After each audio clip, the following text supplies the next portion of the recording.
We all know the story. One bed was too big, one bed was too small, and one was just right. The housing industry spent 70 years removing the one that was just right from the market. The tiny home movement tried to bring it back. The trailer was the compromise that made everything worse. Here is what actually works. Between 1908 and 1940, Sears, Roebuck and Company sold over 70,000 homes from a catalog. Not plans, not inspiration, homes. You picked a design from a printed book, placed an order, and a few weeks later, a rail car arrived at your local station packed with thousands of pre-cut, labeled pieces of lumber, flooring, windows, doors, and a comprehensive instruction manual. A person of average ability, with the help of neighbors, could assemble one in about 90 days. The smallest models cost roughly 1 year of a family's income, including the land. They were permanent structures on foundations with proper deeds, proper addresses, and the legal right to be lived in. Many of them are still standing today, a century later, indistinguishable from the larger homes around them.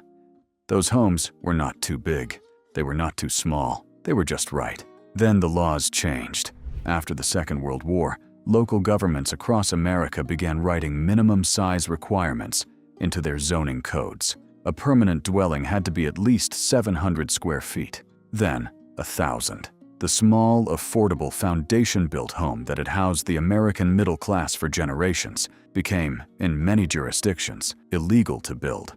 Not because it did not work, not because it was unsafe, because the policy decided that bigger was better, and smaller was not allowed. The Goldilocks option was legislated out of existence. The tiny home movement of the 2000s looked at that history and tried to bring the small house back. The instinct was correct. The execution, in most cases, was not. Because instead of fighting the zoning laws that had made small, permanent homes illegal, the industry found a workaround. They put the house on a trailer. A home on a trailer is legally a vehicle. Specifically, it is classified as a recreational vehicle. That reclassification solved the zoning problem. It also created a different set of problems that the brochure does not mention, and those problems fall entirely on the buyer. What the tiny home gets right. The philosophy behind the tiny home movement is sound, and has always been sound. Build small, spend less, own your space, consume less energy, carry less debt. These are not radical ideas, they are the ideas that built the American middle class before the policy decided the middle option should not exist. A well-built, properly sited tiny home on a permanent foundation is a genuine answer to the housing cost problem. The construction cost for a 400 square foot permanent structure, built to residential code, runs between $40,000 and $80,000, depending on finish level, location, and how much of the work the owner contributes. That is a number a normal person can reach without a 30-year mortgage. In many cases, it can be reached without a mortgage at all. The energy costs of a small permanent home are proportionally smaller than a large one. A well-insulated 400 square foot structure requires a fraction of the heating and cooling capacity of an average American home. The utility bill reflects that every month. Combined with a straw bale wall system, a green roof, or a solar array, a small permanent home can get its running costs close to zero. The other videos on this channel cover each of those systems in detail. The ADU, the accessory dwelling unit, is the legal framework that is quietly reopening the door the zoning laws closed. An ADU is a small, permanent, foundation-built structure on land that already has a primary residence on it.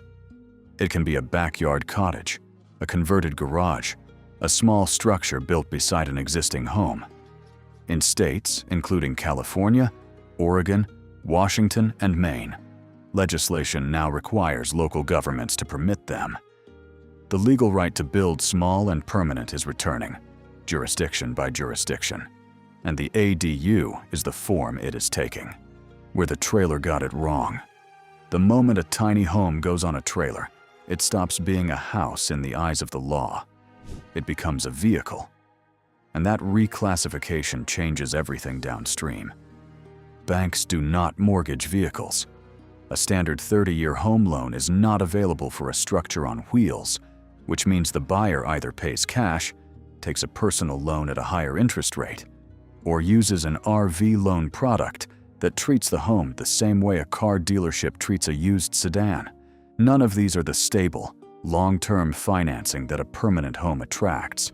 Insurance does not cover a vehicle used as a permanent residence the same way it covers a home. If a fire or a storm destroys a tiny home on a trailer that has been parked in one place and lived in full time, the insurer can deny the claim on the grounds that the vehicle was being misrepresented as a permanent dwelling. The people who find this out are the ones who have already lost everything.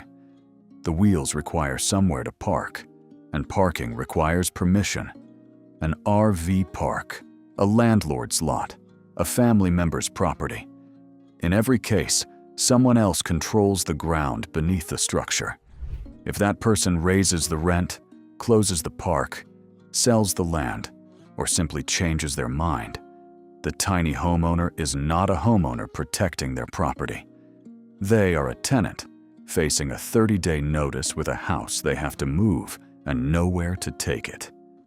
There are documented cases of people spending their life savings on a high-quality tiny home on a trailer, parking it on what they believed was a permanent site, and being told by local authorities that they could legally park the vehicle there, but could not legally live in it.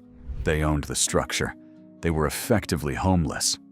That is what the trailer actually delivered, not the Goldilocks option, a different kind of too small. Too small to be legal, too small to be insured properly, too small to be mortgaged, and too dependent on someone else's land to be truly owned. The option that is just right. The Sears catalog home did not need a trailer.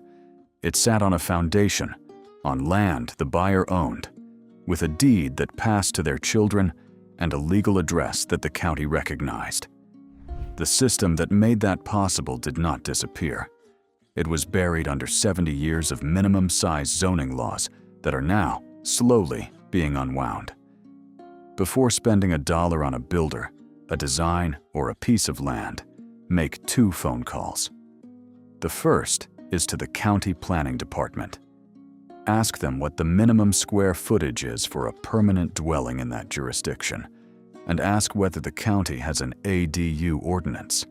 The answer to those 2 questions tells you more about your actual options than any social media video or manufacturer's website. The second call is to a neighboring county if the first answer is unhelpful. The regulations are hyper-local, and the difference between a county that allows a 300 square foot permanent dwelling and one that requires 1,000 square feet can be a single county line. New Mexico, Missouri, and parts of rural Tennessee and Arkansas have counties with minimal or no minimum size requirements. California, Oregon, and Washington have state-level ADU legislation that overrides local restrictions in many cases. Maine now requires municipalities to permit ADUs by law. The Goldilocks option is not available everywhere yet, but the map of where it is available is expanding every year, and the research required to find it costs nothing but time. The honest comparison. The tiny home on a trailer promised the Goldilocks house and delivered something that was too complicated, too legally precarious, and too dependent on someone else's decisions to be the just right option it claimed to be.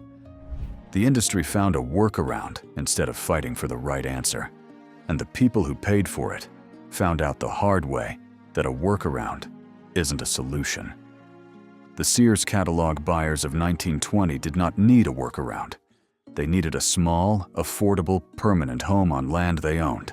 They got it. The laws that made it possible still exist in enough places that the same outcome is achievable today. The bed that is just right is still out there. It is on a foundation. It has a deed. It has an address. And it does not need wheels to exist because the people who build it stopped looking for a loophole and started looking for the right county. Find the county first. Everything else comes after that. The Sears catalog did not survive because it was a good idea. It survived in the houses it left behind, 100 years later, still standing on the foundations they were built on streets where every other structure has been demolished, renovated, and replaced at least twice. Those houses are the proof, not the philosophy, not the brochure.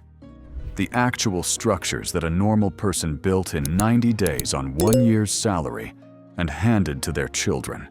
That is the standard worth returning to.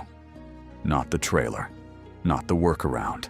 The permanent, foundation-built, legally recognized, deed-holding small home that the housing industry spent 70 years convincing you was no longer available. The industry stopped showing you the Goldilocks house because it doesn't need a middleman, a trailer, or a 30-year mortgage. It just needs a foundation and the right county.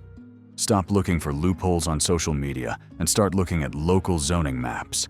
The solution is already legal, you just have to find where. If you enjoyed this video, be sure to watch the next one showing on your screen. And remember, we all deserve an affordable home.